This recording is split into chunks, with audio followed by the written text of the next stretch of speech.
Hello student, welcome back my channel. कैसे हैं आप? उम्मीद करती हूँ आप सब अच्छे होंगे और खूब मन लगा के अपनी तैयारी कंटिन्यू कर रहे होंगे। आज की वीडियो में बात करने वाले हैं सीटेट जुलाई 2025 की। ये देखिए, सबसे पहले तो आप ये मान लिए, जो स्टूडेंट ये मानकर बैठे हैं कि अभी नोटिफिकेशन आएगा तब हम अब तैयारी शुरू करेंगे, तो ये आप बहुत गलत कर रहे हो अपने साथ। इसमें आपका नुकसान है, किसी का कोई नुकसान नहीं है, क्योंकि जितना अब आप अपने पढ़ाई को टाइम दे पाओगे इतना ही आपको लास्ट टाइम में फायदा होगा। यदि आप इस टाइम बैठे रहेंगे और नोटिफिकेशन का इंतजार करते रहेंगे तो आपका ही पढ़ाई वेस्ट होगी। ठीक है, नोटिफिकेशन आ जाएगा, 4-5 दिन का समय लगेगा, नोटिफिकेशन आ ही जाएगा। हर बार आता है, ऐसा थोड़ी ना है कि इस बार आएगा ही नहीं, क्योंकि आप पेपर देने वाले हो। सरकार की आपसे कोई दुश्मनी तो है नहीं, तो इस बार भी आएगा। वेट करिए थोड़ा और अपनी पढ़ाई में कंटिन्यू लगे रहिए। तो बात करते हैं कि सीटेट को हम कैसे क्वालिफाई करें। देखिए, अब मान के चलिए आपके पास समय कितना है, आपके अप्रैल बचा है, मई, जून, जुलाई। ठीक है, हाफ जुलाई को मान लेते हैं, यानी कि जुलाई के हम 15 दिन लेके चल रहे हैं। ठीक है, ठीक 15 दिन वो हो गए और 3 महीने आपके ये हो गए, 3.5 महीने आपके पास बचे हैं। अब आप ये चेक करिए कि आपका सिलेबस कितना है। ठीक है, काफी बड़ा सिलेबस है, और जो बच्चे एसएसटी और साइंस वाले हैं उनके लिए तो महाभारत हो जाती है सिलेबस। ठीक है, लेकिन उसको मैनेज करना बहुत आसान है, क्योंकि अब ऐसा तो है नहीं। क्वेश्चन है 2011 से अब तक इतने सारे पीवाई क्यों हैं कि अगर आप एसएसटी अलग से भी ना पढ़ेंगे, वहीं से ही उसे तैयार कर लेंगे तो भी आपका सीटेट क्वालिफाई हो जाएगा। ठीक है, जब आप पीवाई क्यू देखेंगे और उस चैप्टर को देखेंगे तो आपको पता लग जाएगा कि इस चैप्टर से यहाँ से ये क्वेश्चन पूछे गए हैं। ठीक है, तो आप उस चैप्टर की उन चीजों को ज्यादा याद रखेंगे। जो फालतू की चीजें हैं जिनसे एक बार भी क्वेश्चन नहीं पूछा गया है तो उसे आप छोड़ दीजिए। ऐसा नहीं यार ये छोड़ दूंगा तो शायद पेपर में आ जाएगा। ठीक है, ऐसा नहीं करना, आपको उसे छोड़ देना है, क्योंकि आपको विद्वान नहीं बनना, आपको सिर्फ सीटेट पास करना है। ठीक है, ऐसे ही आप हर सब्जेक्ट का चेक करेंगे और अपने एक नोट्स बना लेंगे। अगर आप नोट्स भी नहीं बना पा रहे हैं तो आप क्या करेंगे, जो एनसीईआरटी बुक होती है, ठीक है, जैसे मैं एसएसटी की बात करूं तो एनसीईआरटी जो बुक होती है वो सबसे ज्यादा हेल्प करती है सीटेट क्वालिफाई करने में। देखिए, मैंने सीटेट 4 बार क्वालिफाई करा है, तो मुझे अच्छी तरीके से पता है। और अभी मैंने जो लास्ट पेपर हुआ था वो चेक करके देखा था, मोस्टली क्वेश्चन जो एनसीईआरटी बुक है वहीं से लगे हैं। क्योंकि एनसीईआरटी बुक जो मैं कितनी बार पढ़ चुकी हूँ मुझे खुद नहीं पता। ठीक है, क्योंकि एक इतनी, जैसे ये है ना, ये बुक मेरे ऐसे ही मैंने नोट्स बनाए थे, मैंने तो 10th क्लास तक के बनाए थे। मैं सिर्फ आपसे बोल रही हूँ कि आप 6 से 8 तक का पढ़े, मैंने 10th तक का बनाया था। और यकीन मानिए याद नहीं है कि कितनी बार रिवाइज किया था। आज भी एक एक लाइन अगर मैं पेपर में देखती हूँ तो मैं बता दूंगी कि ये एनसीईआरटी बुक की लाइन है। ठीक है, और काफी सारे स्टूडेंट के कमेंट भी थे कि मैम आपके नोट्स मिल जाएंगे। देखिए, नोट्स अब मुझे नहीं पता था कि फ्यूचर में मैं कोई अपना चैनल बनाऊंगी, तो इसलिए मैंने वो अपने नोट्स अपने किसी फ्रेंड को दे दिए। ठीक है, तो फिलहाल तो मेरे पास नोट्स नहीं है, लेकिन अगर आप किसी और के नोट्स ना पढ़कर खुद के नोट्स पढ़ेंगे तो ज्यादा अच्छा रहेगा। क्योंकि एक तो जब आप लिखोगे तब आपको याद हो जाएगा, और अपनी खुद की लैंग्वेज में बने हुए नोट्स हमें ज्यादा समझ में आते हैं बशर्ते किसी और की। ठीक है, तो आपको खुद के नोट्स ही बनाने हैं। 3.5 महीने हैं, अगली ज्यादा आपको नहीं लिखना। ठीक है, सिर्फ जो चीजें आप भूल जाते हैं बार बार वही चीज आप नोट्स बनाएंगे, उसे लिखेंगे। और एक काम और करना है आपको, देखिए समय अपना वेस्ट नहीं करना। कम से कम आप 8 घंटे पढ़ाई करेंगे, और ये 8 घंटे आप कैसे करेंगे, आप अपने सिलेबस को टुकड़ों में बांट लीजिए। जैसे सुबह आपको एसएसटी पढ़नी है, क्योंकि एसएसटी आप ज्यादा भूल जाते हो, और दोपहर को आपको जो है साइकोलॉजी पढ़नी है ना, दोपहर को आप साइकोलॉजी पढ़ लेंगे। जैसे सुबह 2 घंटे पढ़े, मान लिया आप 4 बजे उठे, अब हो सकता है हर बच्चा तो 4 बजे नहीं उठ पाएगा, तो आप 5 बजे भी उठे, 5 से आप 7 बजे तक 2 घंटे एसएसटी पढ़ लेंगे। ठीक है, और एसएसटी भी आप ऐसी जगह से पढ़े जहां से क्वेश्चन आते ही आते हैं। अब ऐसा नहीं कोई भी एसएसटी की बुक आप उठा लाए उसी से आप पढ़ रहे हैं। ऑनलाइन पे आप पढ़ाई कर सकते हैं, ऑनलाइन जो है एनसीईआरटी की बहुत सारी क्लास आपको मिल जाएंगी। ठीक है, और अगर आप खुद पढ़ना चाहते हैं एनसीईआरटी तो ज्यादा बढ़िया है। ठीक है, ये हो गया, वहां से आपने 2 घंटे एसएसटी पढ़ ली।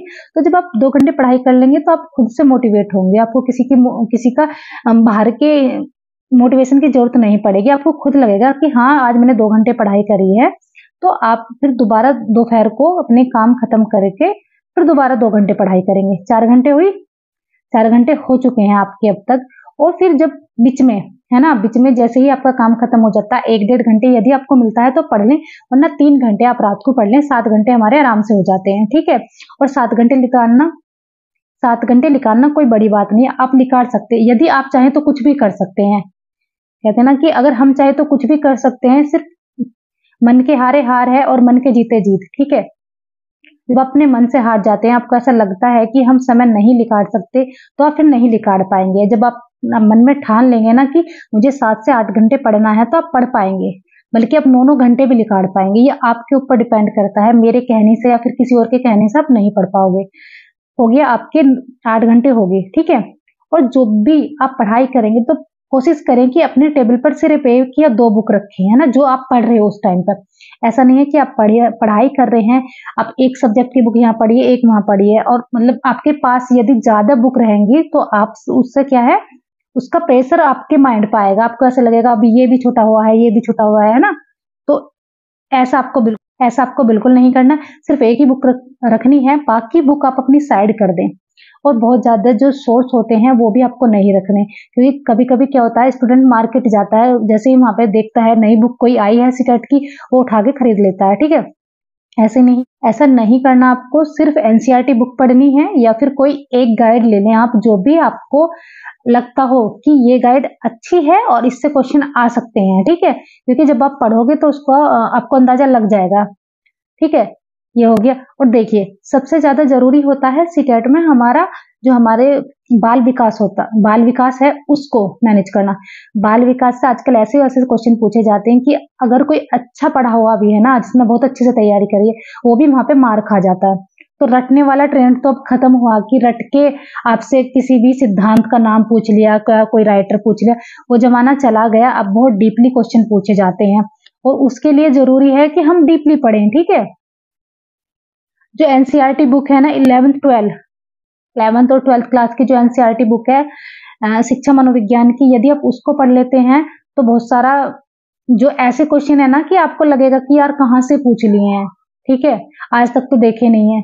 इस सीटेट की बात नहीं, मैं और एग्जाम की भी बात कर रही हूँ। मेरा क्या है, जैसे ही कोई एग्जाम होता है टीचिंग का, मायने नहीं रखता कि वो अपनी स्टेट से बिलोंग करता हो, क्योंकि मान लिया साइकोलॉजी है तो हर स्टेट की एक ही होगी। ऐसा तो है नहीं कि यूपी वालों ने अलग बनाई है और राजस्थान वालों की अलग होगी या दिल्ली वालों की अलग होगी। भाई चाइल्ड डेवलपमेंट सबका एक ही होगा। तो मेरा ये रहता है कि मैं हर एग्जाम फिर उसको सोल्व करके देखती हूँ कि मैं कितना कर पा रही हूँ उसमें से, ठीक है। तो मैंने देखा है बहुत सारे क्वेश्चन कभी कभी ऐसे पूछ ले जाते हैं कि वो मैंने खुद नहीं पढ़े हुए, लेकिन जब मैं फिर उनको देखती हूँ तो बाद में पता लगता है कि ये 12th क्लास की बुक के से क्वेश्चन पूछे गए हैं, ठीक है। तो एनसीईआरटी की जो बुक होती है चाइल्ड डेवलपमेंट की, वो आप पढ़ लें, वहां से हमारे क्वेश्चन जो है हो जाते हैं ठीक। और स्टार्टिंग में कोशिश करें, जो स्टूडेंट कभी भी साइकोलॉजी नहीं पढ़ी है ना, जिन्होंने कभी भी शिक्षा मनोविज्ञान नहीं पढ़ा है, तो वो स्टार्टिंग में ऐसी बुक खरीदें जिसकी लैंग्वेज बहुत ईजी हो, ठीक है। क्योंकि अभी मुझे कमेंट आया था कि मैम मेरे पास ये बुक है, क्योंकि वो बुक मैं भी पढ़ती हूँ, जो अवनी पब्लिकेशन की बुक है, लेकिन उसकी लैंग्वेज थोड़ी टफ है, कभी कभी तो मतलब मुझे ही थोड़ा समझने में प्रॉब्लम हो जाती है। तो आपको क्या है, थोड़ी इजी लैंग्वेज वाली बुक खरीदनी है। जितनी इजी तरीके से आप समझ पाएंगे उतना ही आपके लिए अच्छा रहेगा। मान लिया आपने बुक खरीद ली और वो आपको समझ नहीं आ रही, तो आपके लिए तो वेस्ट गई, ठीक है।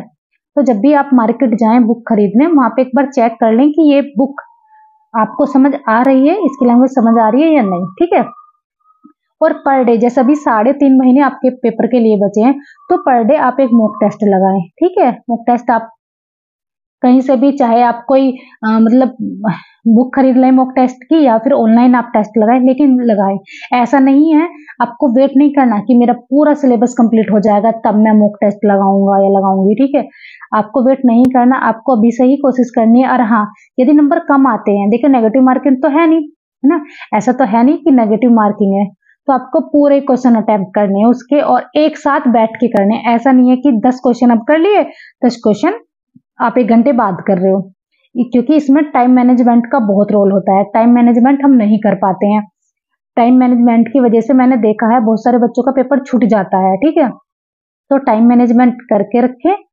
जब टाइम मैनेजमेंट तभी होगा तब आप मॉक टेस्ट देंगे, और बिल्कुल ये मान के चलिए कि आप एग्जाम हॉल में बैठे हैं तब आप इस सीटेट का पेपर दे रहे हैं, ठीक है। हल्के में ना ले बिल्कुल भी। ये आपका हो गया। जब आप टेस्ट भी लगा लेंगे, ठीक है, और पर डे एक टेस्ट देंगे तो आपको पता रहेगा, ठीक है, कि आपका स्तर क्या है ना, किस लेवल पे आप अभी चल रहे हैं और कितना आपको भी और पढ़ना है। और साथ साथ में अपना जो सिलेबस है वो आप टुकड़ों में बांट के करें, है ना। ऐसा नहीं है कि अगर पढ़ाई करेंगे ना तो भी पढ़ाई को भी थोड़ी थोड़ी मतलब बांट लें, 2-2, 3-3, 4-4 घंटे बांट लें, जैसे मैंने आपको पहले बताया है, ठीक है। क्योंकि एक साथ कभी भी 8 या 7 घंटे आप ना पढ़ पाएंगे, ना तो आपका बॉडी साथ देगी और ना ही आपका माइंड साथ देगा। तो जितना भी पढ़े ऐसा पढ़ें कि वो आपको समझ आ रहा हो, ठीक है। और अपने फोन से थोड़ी दूरी बना के रखें, इतना आपका एग्जाम है, क्योंकि मैंने देखा है कभी भी हम रील्स देखने लगते हैं ना, घंटे 2 घंटे कब निकल गए हमें खुद नहीं पता लगता, ठीक है। हाँ, अगर आप बहुत ज्यादा पढ़ने के बाद बोर हो रहे हो, कोई भी अपनी मतलब फेवरेट जो भी आपको लगता है, जैसे सॉन्ग सुन लिया या कुछ भी, ठीक है, लेकिन उसके तुरंत बाद आप अपने फोन में अलार्म लगा लें कि मुझे सिर्फ इतने मतलब इतने मिनट फोन देखना है, उसके बाद मुझे अपनी पढ़ाई करनी है, और फिर उसके बाद आप उसको बंद कर दें और अपनी पढ़ाई में लग जाएं, ठीक है। जब पढ़ाई कर रहे हो तो अपने फोन को थोड़ा दूर रखें, यदि फोन से पढ़ाई नहीं कर रहे हैं, ठीक है। ये हो गया।